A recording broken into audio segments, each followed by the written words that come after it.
This is Couch Commando, and today I'm actually going to teach you a little C Sharp. Primarily some useful C Sharp. I'm looking to teach you how to build a notification utility.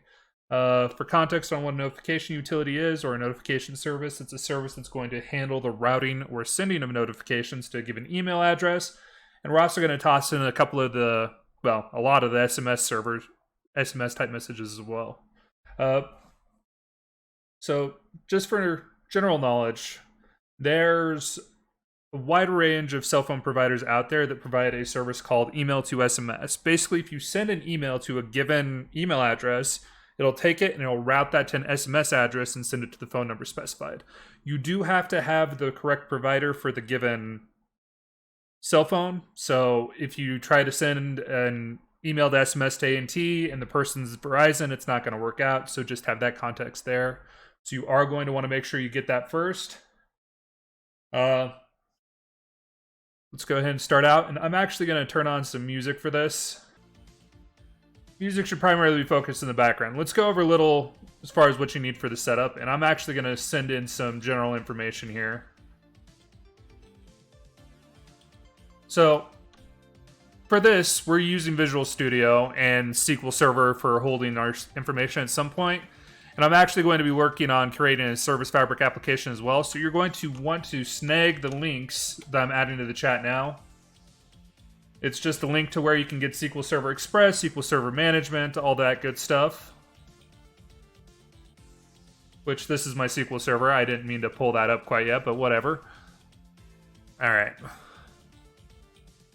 Then there's some additional things you're going to need to do. We're going to need to pull our Google key, because I'm going to be using Gmail as my SMTP server because I'm an individual, not a business, and I need to be able to pull that.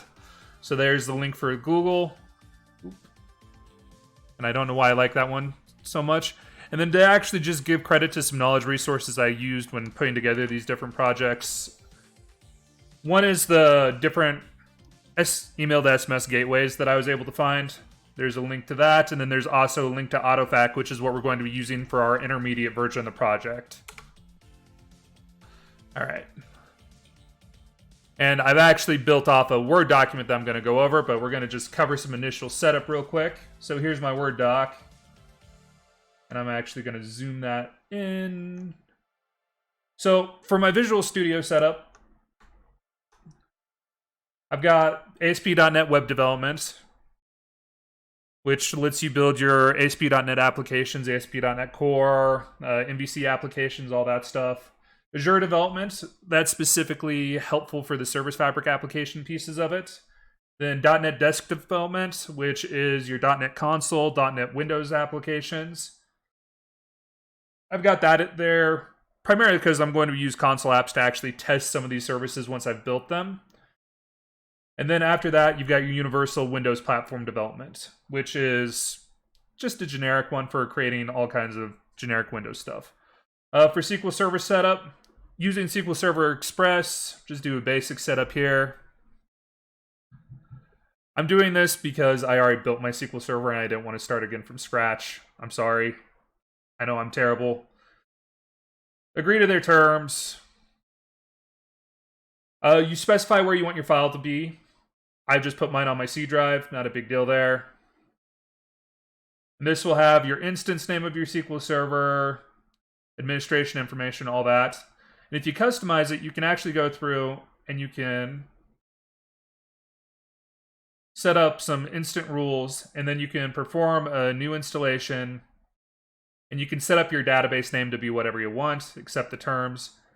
And the important thing here is actually this piece right here where you're going to name the instance that you want, and then you're going to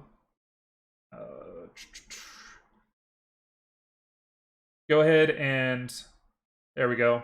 You're going to use mixed SQL Server authentication. The point of the mixed SQL Server authentication is it lets you utilize encoded or security built into the SQL Server as well as your Windows authentication. So you're by default, when you install this, an admin on SQL Server. But you can also set up the SA account by doing this, and then you can create sub-accounts, which we're going to want to create a sub-account to grant access just to the database we're creating for this. Once it's succeeded, you can go ahead and close out. installing Microsoft SQL Server Management Tools just, I mean, this is how it looks. It makes things relatively nice for working with the database, makes life a little easier. After that's set up, go ahead and install the Microsoft Azure Service Fabric SDK. We're going to be actually using Microsoft Service Fabric at some point in this. I'm hoping to actually get it built. Once we have that built, you actually need to have that Service Fabric SDK installed to be able to run local. Service Fabric is primarily used as an Azure deployment environment. So Azure actually hosts Service Fabric applications, but you can create on-premise Service Fabric applications as well. This SDK will let us test that whenever we get that piece built. Not much to that. All right. Now here's the important thing. If you're using Gmail, which is what I'm using, you need to actually go to your Manage account on your Gmail. So whenever you're in your Google, if you go to the top right where the little emblem for your name is, click on that and you should have a drop down that pops up. You're wanting the Manage account off that drop down. Once you're inside Manage account, if you're looking over on your left-hand side, you're going to see Security. Now, there's two different ways we can go about this. There's the way where you have two-step authentication turned on, which I actually highly recommend because you can create app-specific passwords. So you can create an app-specific password that your notification utility will use, an app-specific password that some other utility will use to interact with a Google Doc of some kind or whatever. Using the two-step authentication is so useful for actually segregating out those passwords, and that lets you get rid of a password at the fly without impacting your other applications. So with two-step authentication turned on, you can go ahead and create a new password by clicking on the app passwords there. This guy here. Whenever you click on that passwords, it'll create you over to here. And you want to select what you're going to use. I just create other custom names because I've named the app for what it is. And then you'll generate a password. The password will be displayed here. And this is what you'll use for authenticating that application to your Google account.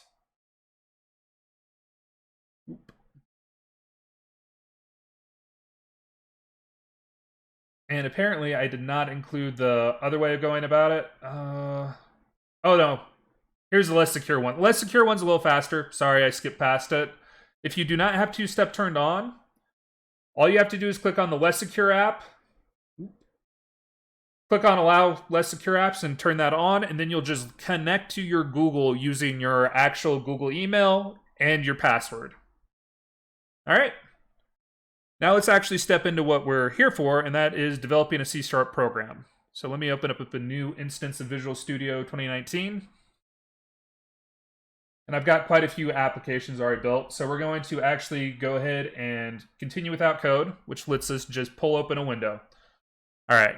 So this first version is going to be an entry-level, terrible practice. You shouldn't do it this way, but if you're brand new to coding, it will get you a usable application with minimal interaction from you.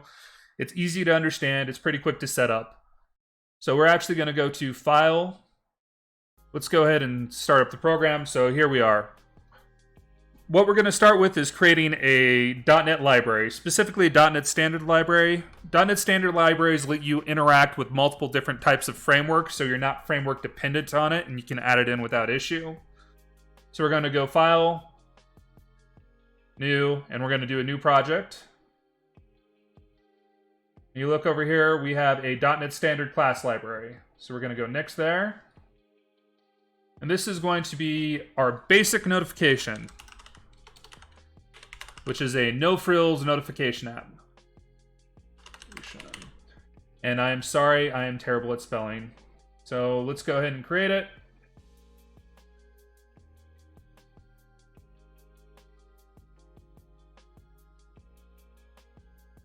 And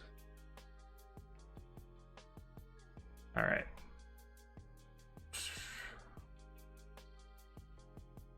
And I'm actually going to move the music now playing real fast.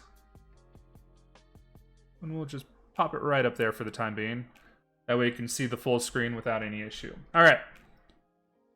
Now for the basic notification utility setup.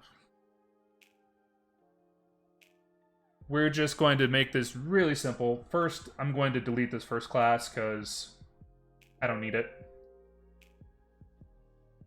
Now we're going to go ahead and right-click over here on basic notification. We're going to add a class.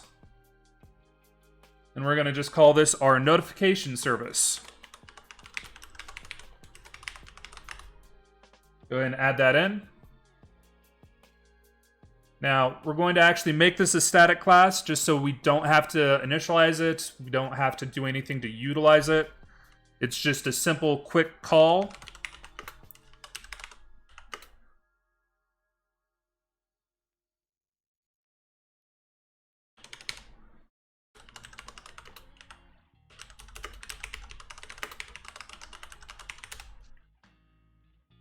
For those of you unaware, if you put triple backslashes there, triple slashes there, it'll let you do a XML comment. It's useful as far as actually being able to document your code, let the next person in there know what they're doing. Again, we are not following best practices for this first one. We're actually going to build 3 separate applications by the time I'm done with this. We're starting off with this basic version of the .NET library. We're going to actually go and do another .NET library after this that's going to use dependency injection, going to use proper separation of concerns, going to have model setup, going to actually interact with the database using any framework. That's all next, but let's first just get the basic application in place that will send an email or send a text message to us. And so we're going to have this basic static here for this is actual method. We're going to do send notification. Helps if I can spell. Notification. All right, there we go.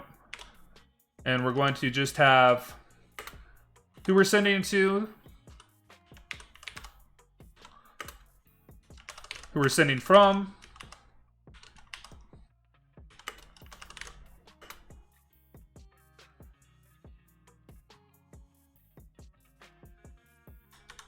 and I'm gonna camel case this. And we need the password we're going to be using to send these. The subject of our message. The actual content of our message. And then the notification. I'm just going to test something real quick. Salt flats. I'm just making sure that our things are updating appropriately. Yep, good. Do not want to get a DMCA, but we are good. Everything's updating as it should. That's another application I built at one point just to interact with my Groove music player and display it. If anybody's actually wanting to see how to do that at some point, let me know and can do a tutorial on it.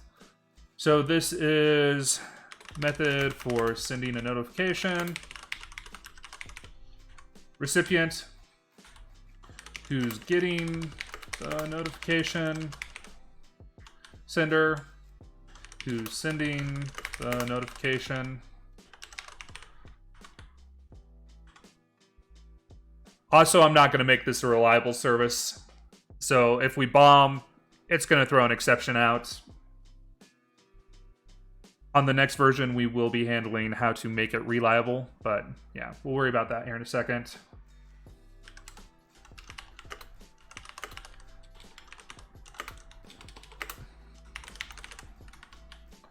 So, just if I can spell.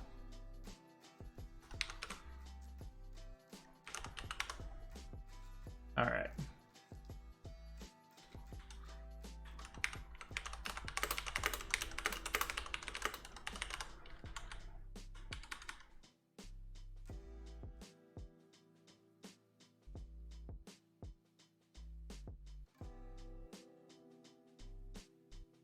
All right.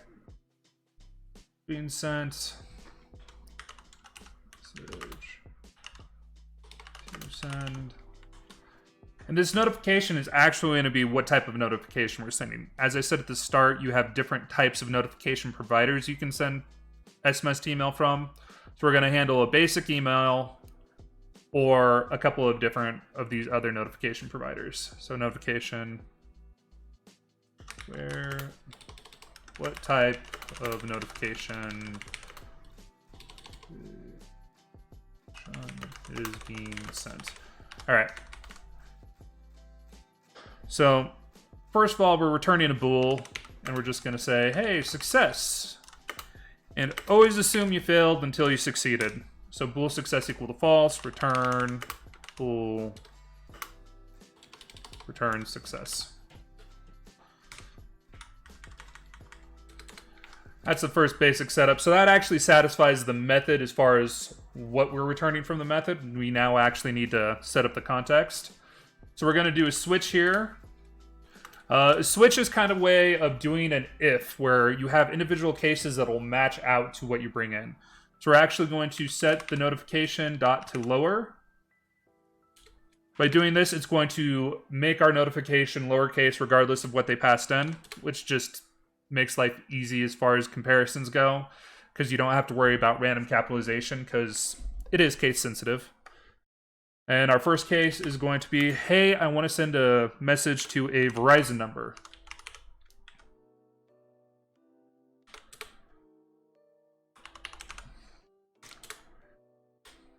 Then we'll do case AT&T.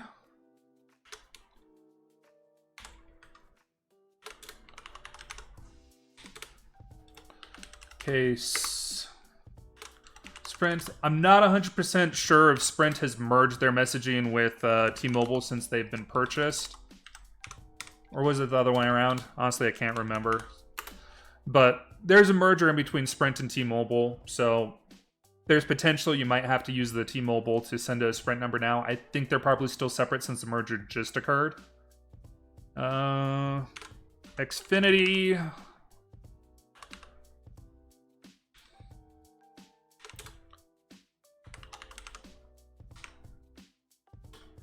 Case. And then here's the other one, T-Mobile. I'm trying to get the biggest providers I can think of for this one. So even if you don't want to continue on and actually go to a more intricate program, a better developed program, you can at least still get some usefulness out of this just basic thing. Oop. And break. So what happens if you don't break here?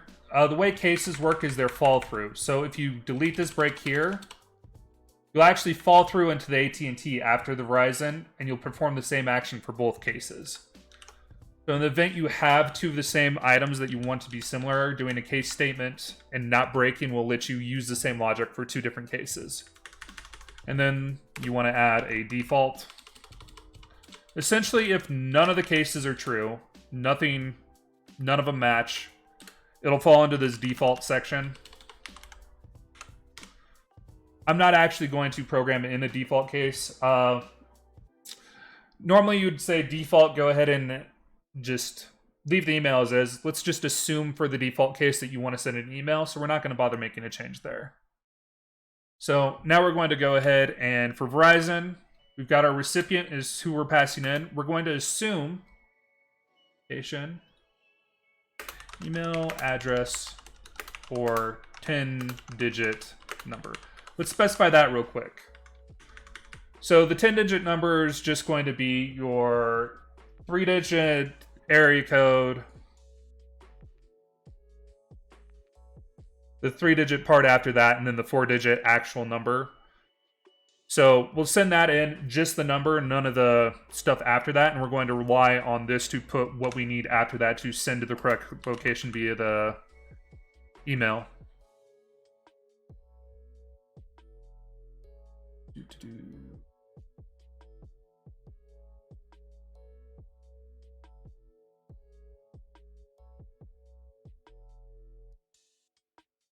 There we go. Sorry, I had to adjust the sizing. I'm keeping my eye on chat just in case anybody actually joins in and wants to see what I'm doing, but if not, That's okay. I'm going to post this video to YouTube, well, in parts to YouTube afterwards, so if you missed something on this or you came in late, you can go to YouTube and actually see what I did earlier. So what I'm taking right here is we have a string that we're passing in, and we're going to append on the end of the string at vtext.com, which is the end of the email string for the email for SMS for Verizon. And we're actually going to be doing something similar for all these, because we're going to be just appending the into the each of these different notification types. So,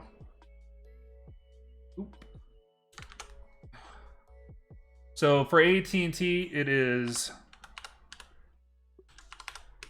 net. Then we've got Sprint.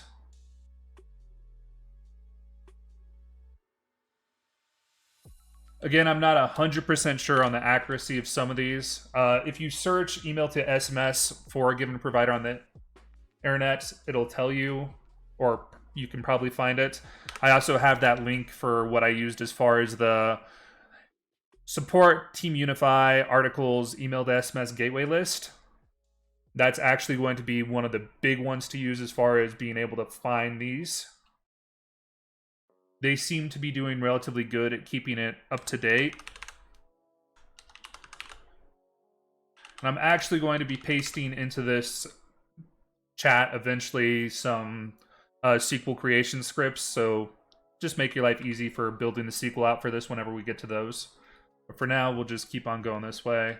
So apparently, Xfinity actually falls under the same vtext, so we're just going to leave that be.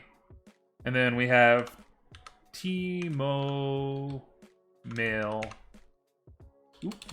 Mail. .net. All right. So now we actually need to set up the... Ooh, that's way too many spaces. So you want to space out your code where it's not running into each other. Add some different breakaways as far as logical statements go. So first, let's create a mail message. And here's where we're going to utilize some IntelliSense. So we're going to go quick actions and refactoring and use the system net mail. There we go. And we're going to do mail equal to new mail message. So we've got our mail message, and we're going to go ahead and assign some stuff from it. Mail dot. We're not going to be validating any of this stuff. We're just going to go straight pass through. So mail from equal to new mail address. So you're setting up the mail address of who we're sending it, and we're going to do the sender. So this is our user we're sending from, which would be your Gmail account. Mail dot to dot add. We're going to add a person we're going to send it to. So we're going to add the recipient, which we've actually modified up here if it needs modified. Then we are going to go with mail dot subject equal to subject mail dot body. Oop. So the body is our actual message here. So we're just going to put our message in there. Mail dot.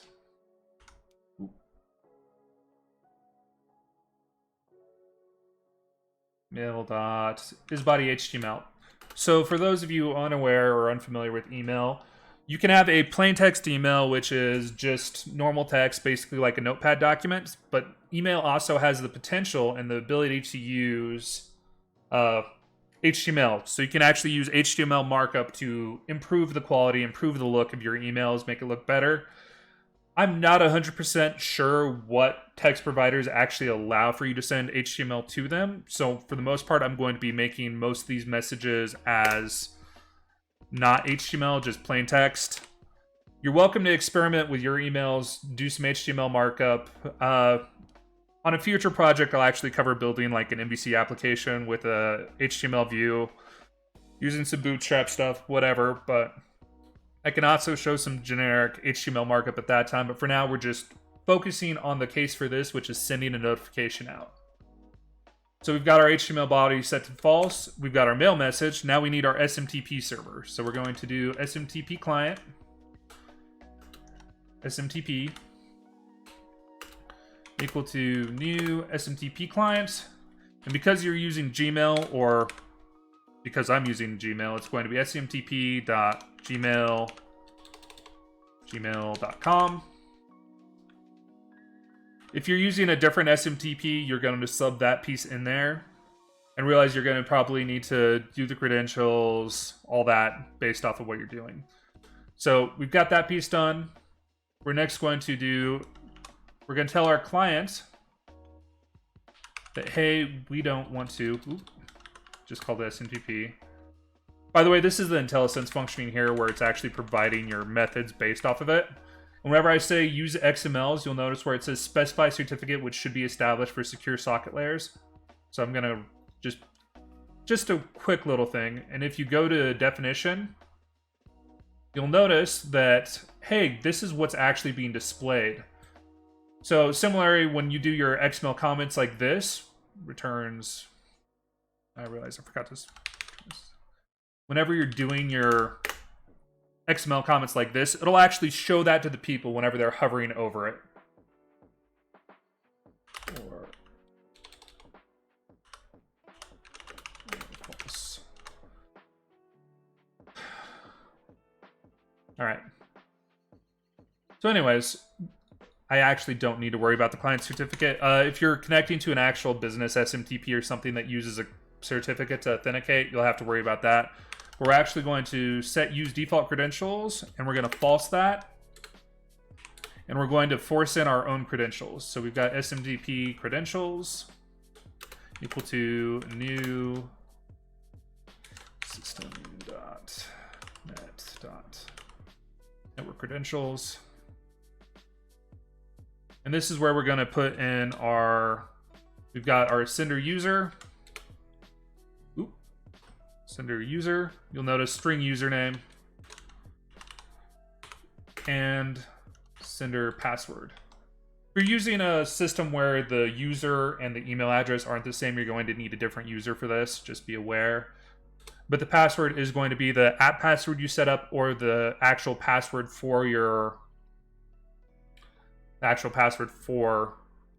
email if you didn't set up dual authentication. All right.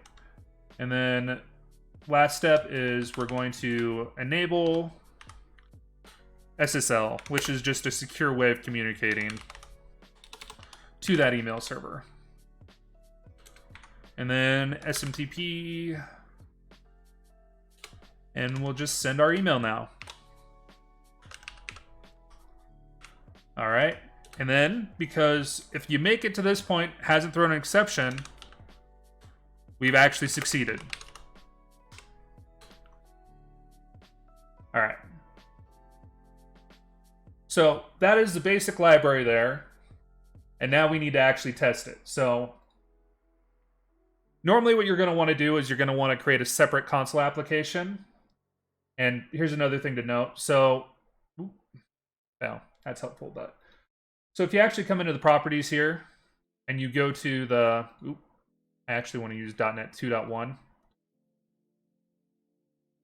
But if you go into the package, you can actually generate a NuGet package, the nupkg package that you'll actually use as far as referencing on a NuGet, internal NuGet server, being able to import using the NuGet utilities. By the way, if you're unaware, you can manage your NuGet packages. And if you set up a link, like I did a local NuGets link, you can browse. And if you put your nupkg in the file you route to there, so my local NuGets are just in c.local NuGet files. If you put a nupkg in that location, it'll automatically display it here, and you can install it. This is the tester app I was using to build for notifications earlier. So you can fill out your basic information, what the package ID is, you built it, you're not working for a company, or if you are working for a company, whatever. And then you have your versioning down here. Make sure if you make a change to the NuGet package, you update your versioning accordingly. But this will actually generate a NuGet package on build. So if we actually build, clean, build, rebuild, and all right.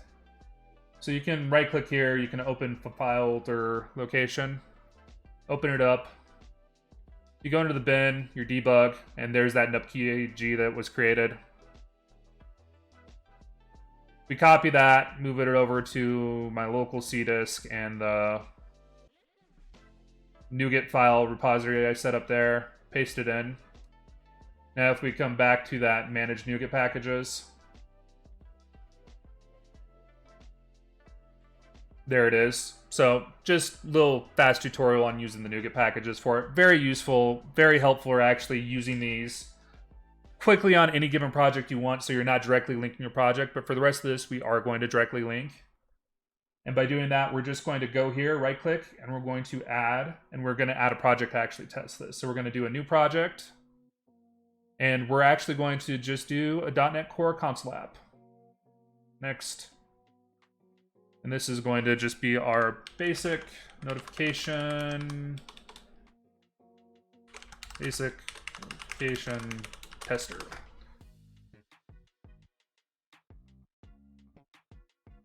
And we're going to right click over here on the dependencies, and we're going to add a project reference, and we're going to reference our basic notification.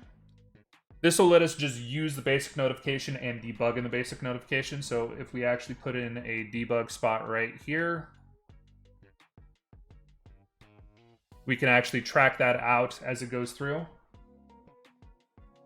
All right, and then we're going to come back into here, and we're actually going to be utilizing some build profiles or build arguments. So let's go ahead and do var test equal to test build notification. This is basic notification dot notification service. You notice there, dot send notification. Now if you look right here, method for sending a notification, so our XML comment actually pulled through.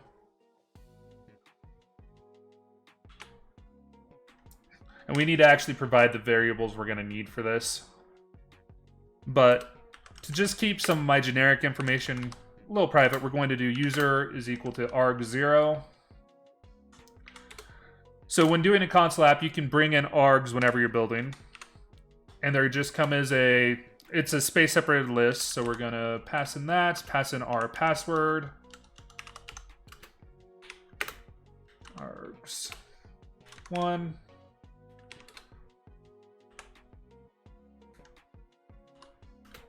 Recipient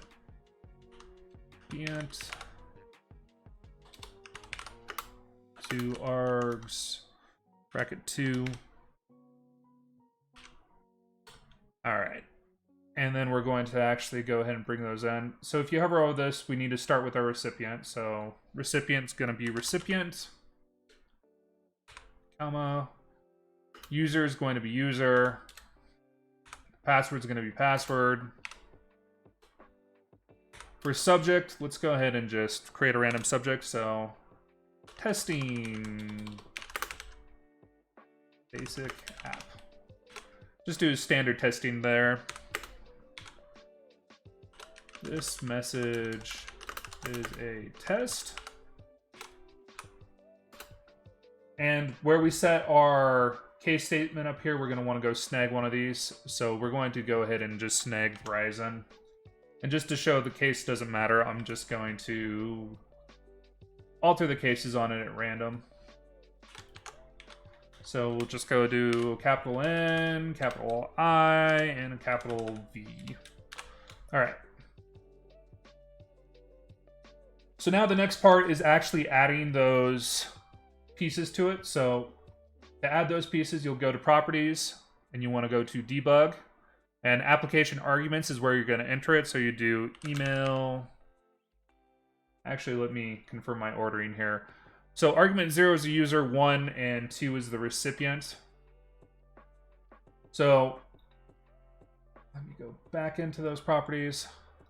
So this is going to be your Gmail account if you're using Gmail or whatever account you're using, followed by your password,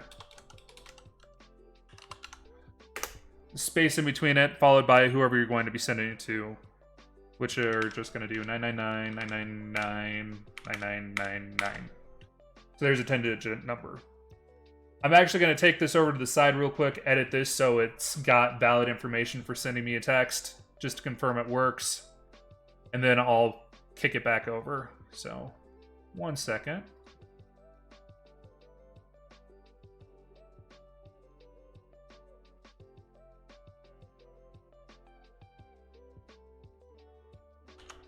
All right. After you add in those, if you actually look here to properties, it's now got a launch setting JSON. That's where those properties are going to be stored. So let's go ahead and set a breakpoint here. We're going to change the solution real quick. So we're going to go to properties on the solution, and we're going to actually run basic notification tests as a startup. You can't run a class library.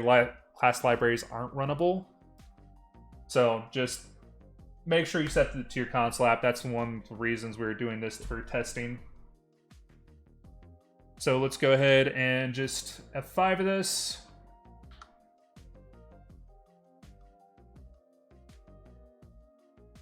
And so once you have F5 is the way to quick start the program, quick build, begin running, run and debug. And then F11 will take you inside of it. So we're inside of here, and as you can see, we've got the notification type of Verizon, the message of this is a test. So we're going to F10 our way down. It should, yep, as I said, go into lowercase is the Verizon. We've matched the case for the Verizon. We've got the, we have to delete that part. We've got the recipient in here. We've got the VZ text. Continue it on. So you've got your recipient ready to go. We've got our sender set up. We're going to add it. We've got our subject, message. So F10 our way through there. And now we're sending the email. We set the success to true. And that's just going to write a line on our console that says hello world. And now the program's done. Let me go validate real quick. Yep. So I actually do have the email on my phone from that, which is just the testing app. So the way it works is the subject will appear in params on at the very start of the message. Then it'll just say this message is a test in this case. So that's the basic notification service. No frills. It's not good coding. It's just a functional code. But you can add that nuget into any project and would be able to send a notification. Now we're going to go ahead and step it up to an intermediate version of this application.